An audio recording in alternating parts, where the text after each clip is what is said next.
नमस्कार, मी Poonam. News uncut मध्ये आपलं स्वागत. या बातमीपत्रात आपण आढावा घेणार आहोत पुण्यातील काही महत्त्वाच्या घडामोडींचा. पुणे पुस्तक महोत्सवाच्या 6व्या दिवशी वाचकांचा उदंड प्रतिसाद लाभतोय. राज्यातील मान्यवर व्यक्तींनी या महोत्सवाला शुभेच्छा देत विविध भाषेतील पुस्तकांची खरेदी केली आहे. पुण्यातील युवा उद्योजक गणेश भक्त पुनीत बालन यांनी या महोत्सवाला सहभागी होत पुस्तकांची खरेदी केली आहे. तसेच या पुस्तक महोत्सवाला पुणेकरांनी उत्स्फूर्त असा सहभाग नोंदविल्याबद्दल त्यांचे कौतुकही करण्यात आले. साहित्याच्या या चळवळीत बालन ग्रुप नेहमीच जागतिक स्तरावर साहित्य क्षेत्राची उंची वाढविण्याकरिता सदैव तत्पर असेल असंही पुनीत बालन यांनी यावेळी सांगितलंय. महानगरपालिकेचा कोट्यवधी रुपयांचा मिळकत कर न भरणाऱ्यांच्या विरोधात महानगरपालिकेने मोहीम सुरू केली आहे. मिळकत कराची वसुली करण्यासाठी मिळकत कर थकविणाऱ्यांच्या दारात महापालिका बँड वाजवून त्यांच्या मालमत्ता सील करतायत. या मोहिमेत गेल्या 18 दिवसात 27 मिळकती सील केल्यात, तर 317 मिळकत धारकांकडून सुमारे 40 कोटी 68 लाख रुपयांची थकबाकी वसूल करण्यात आली आहे. न्यायालयीन प्रक्रियेमुळे विलंब झाल्याने महापालिकेच्या वतीने रावेत येथे पंतप्रधान आवास योजनेअंतर्गत उभारण्यात येत असलेला 934 सदनिकांचा गृह प्रकल्प रद्द करण्यात आलाय.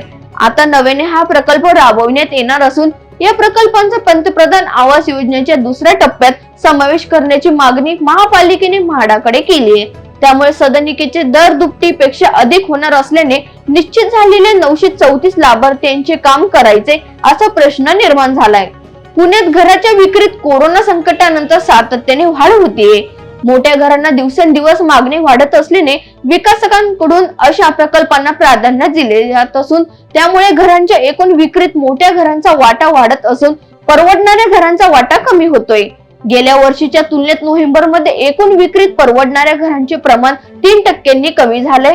या पार्श्वभूमीवर क्रेडाई पुणे मेट्रो आणि अखिल भारतीय ग्राहक पंचायतीने पुणे मुद्द्यांकडे लक्ष वेधलंय. राजस्थान मधील जयपूर येथील रहिवासी असलेली 20 वर्षीय तरुणी पुणे जिल्ह्यातील एका वैमानिक प्रशिक्षण संस्थेत होती. तिचा 9 डिसेंबरला रस्ता अपघात झाला तर तरुणीला डॉक्टरांनी मेंदूमृत घोषित केलं. त्यानंतर तिच्या पालकांनी अवयवदानाचा निर्णय घेतल्याने 6 जणांना जीवदान मिळू शकले. या तरुणीच्या 5 अवयवांचे 6 जणांवर प्रत्यारोपण करण्यात आलं असून या 6 जणांची प्रकृती आता सुधारते. पिस्तूल बाळगणाऱ्या महाविद्यालयीन तरुणाला आंबेगाव पोलिसांनी पकडलंय. त्याच्याकडून देशी बनावटीचे पिस्तूल, एक कारतूस असा 40,000 रुपयांचा मुद्देमाल जप्त करण्यात आलाय. आर्यन बापू बेलदरे असं अटक करण्यात आलेल्या तरुणाचं नाव आहे. आंबेगाव परिसरातील दत्तनगर परिसरात पोलिसांचे पथक गस्त घालत असताना त्याच्याकडे पिस्तूल असल्याची माहिती तपास पथकाला मिळाली होती. त्यानंतर पोलिसांच्या पथकाने त्याला ताब्यात घेतलंय. कर्वेनगर भागातील एका नामांकित शाळेतील नृत्य शिक्षकाने शाळकरी मुलांना मोबाईलवर अश्लील चित्रफित दाखवून त्याच्यावर अत्याचार केलाय. मुलांवर अत्याचार प्रकरणात त्यांनी मोबाईलवर चित्रीकरण केलं तसेच चित्रफित प्रसारित करण्याची धमकीही दिली.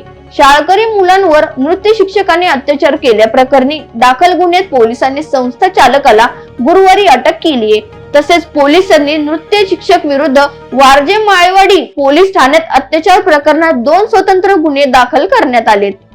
पुणे शहरातील पारवे तसेच कबुतरांकडून होणारा त्रास दिवसेंदिवस अधिकच वाढत असल्याचं समोर आलंय.